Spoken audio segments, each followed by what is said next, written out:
Hello and welcome to the DSR Daily for Tuesday, July 15th. I'm your host for today, Riley Fessler, joined by Minna Stein. How are you today, Minna? I'm well, thank you. How are you? I'm good. I know you saw Superman last night. Thoughts? I did. It was so fun. It made me excited about superhero movies again. So if you haven't seen it, would highly recommend. I feel like it's fun for everyone, even if you're not like that into superheroes, which I am not. Yeah, I am into superheroes, and it also made me excited for superhero movies again because I've been kind of tired of the Marvel movies. I'm a big Superman fan, so I was excited for it. I really liked it. There's a lot of Ohio in it, which is also good. True. Yeah. Filmed a lot in Cleveland and Cincinnati. Fun fact: the Hall of Justice, where they filmed it, was filmed at the Cincinnati Museum Center, which was actually the basis for the original Hall of Justice design. So it's kind of full circle. So good Ohio representation. So just another reason to go see it. That's the main reason to go see it. Yeah, honestly, it's the main reason, but it also is very fun and good, and is a not so subtle critique of Israel. So if you're interested in that as well, It go got a watch. solid 3.5 stars out of 5 from me. I think I gave it a 4. I really liked it. But anyway, that's not what you're here for. You're here for some depressing news, and boy, we've got it. Because the U.S. Supreme Court allowed the Trump administration to resume efforts to dismantle the Department of Education, lifting a lower court order that had blocked mass layoffs and the transfer of key functions to other federal agencies. The move aligns with Trump's push to shrink the federal government's role in education and shift more control to states, though legal challenges are ongoing. Critics, including 21 Democratic attorneys general and education advocates, argue the effort threatens students' civil rights, federal aid distribution, and public education access. The court's 3 liberal justices dissented, warning of harmful consequences for students and accusing the majority of enabling executive overreach. This is just kind of more of the Supreme Court breaking the block on a bunch of uh, mass layoffs that the administration is trying to do. This is another thing that the administration is going to do that's going to disproportionately hurt red states because blue states, I feel like, typically don't have that much of an issue with education. I feel like it will kind of continue to be relatively similar quality there.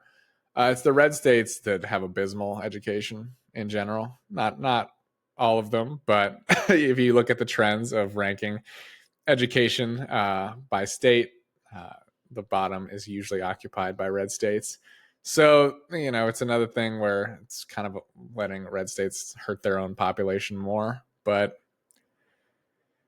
this isn't necessarily unique to the Trump administration. This has been a Republican effort for a long time to gut Department of Education and return education to the state level, which is a bad idea, in my opinion. And I think it will have particularly negative outcomes. So, bad way to start our 5 news stories for today.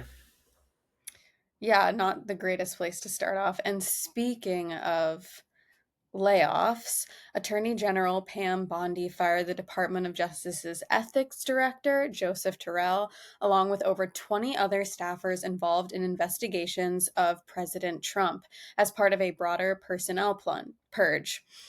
Terrell, who has served at the DOJ for 16 years and advised special counsel Jack Smith, was dismissed without explanation despite overseeing ethics guidance for over 117,000 employees. The firings followed an internal review by the Weaponization Working Group, raising concerns about politicized reshaping of the DOJ's leadership and oversight.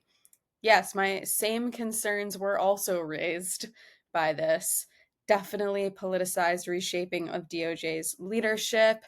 Um, it's not a coincidence that this ethics director and 20 other staffers who are involved in Trump investigations were laid off, targeted specifically in this layoff. It's not a very subtle thing that they're doing here. So, definitely something for us to continue to report on, continue to watch, and call attention to as being an obvious politicized action.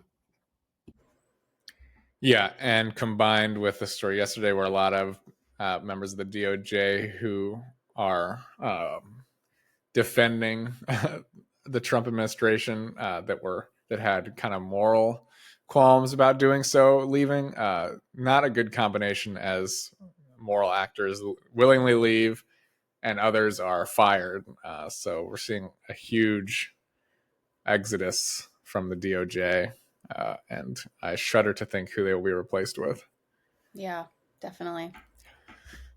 In a BBC interview, President Trump expressed disappointment with Vladimir Putin, but said he is still working on securing a ceasefire in Ukraine, warning of tariffs and announcing new weapons support for Kyiv. He reaffirmed his support for NATO, praised allies for increasing defense spending, and said the alliance was no longer obsolete. On domestic policy, Trump touted successes in curbing illegal immigration and implementing tax reforms, including new breaks and Medicaid cuts. He also praised UK Prime Minister Keir Starmer, looking ahead to a state visit to the UK, and declared that his legacy would be saving America. A lot of fluff in this interview, but the kind of most interesting things, of course, the NATO statements and statements on Putin.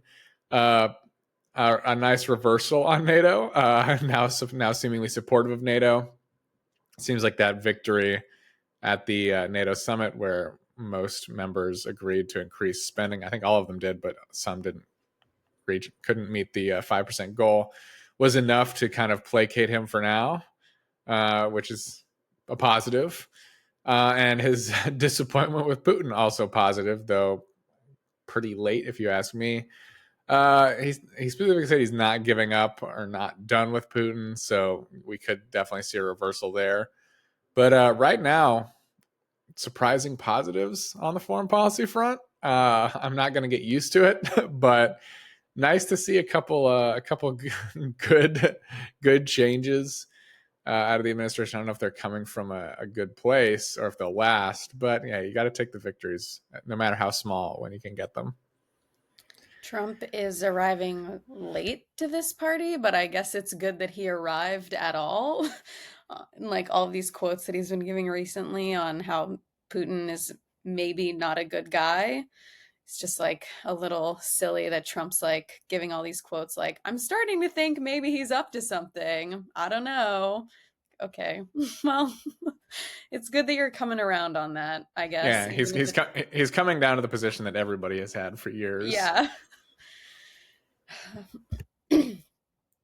A U.S. appeals court has temporarily blocked the Trump administration from ending temporary protected status for thousands of Afghans following a lawsuit and emergency motion filed by immigration group CASA.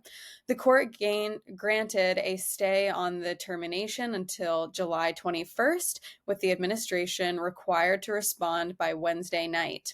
The lawsuit challenges the DHS's decision to end temporary protected status for both Afghans and Cameroonians, arguing that conditions in their home countries remain unsafe. So, this is some more good news for the day. We take small wins where we can get them. It's good to see temporary protected status being preserved, even if it's just temporary for now. It's good to see people making the right decisions. That's not something we always get to see. So definitely hope that this remains protected status for these people. Yeah, I mean, I don't know. The Supreme Court is kind of bringing down the hammer on smaller courts. Uh, so we'll see if this can withstand the barrage from the Supreme Court. Hard to really say. Only time will tell.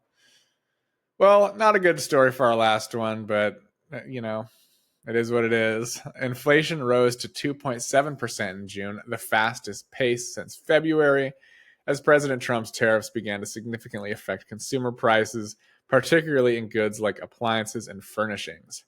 Core inflation, which excludes food and energy, climbed to 2.9%, reinforcing concerns about underlying price pressures. The Federal Reserve is expected to hold interest rates steady at its upcoming July 30th meeting, as officials adopt a cautious stance amid growing fears of stagflation. Despite President Trump's ongoing push for rate cuts, recent data has weakened the case for easing monetary policy, fueling tensions between the White House and the Fed. This is not surprising. This is what everybody said would be the results of tariffs, and it is just now coming home to roost, and it will only get worse if he doesn't delay the August 1st deadline more. So, maybe this will be a wake-up call to the administration, realize, holy shit, this is a bad idea. But who knows? Because everybody was saying it was a bad idea before, and they didn't really listen. Maybe now that the writing is on the wall and we actually have the results, they'll believe it. But I don't know. It's hard to say. But not good, especially not good for Americans who voted for Trump, hoping he would reduce inflation, and is now going up as a direct result of his policies. But you get what you paid for, or voted for in this case. So we will have to see how the administration responds to these numbers. But that is all we have for you today. We have more pods coming out later this week. We've got the usual DSR tomorrow and a Words Matter on Thursday. So stay tuned for those. We've got, of course, the Daily Blast every day as well. So plenty to listen to. But until you join us again, bye-bye.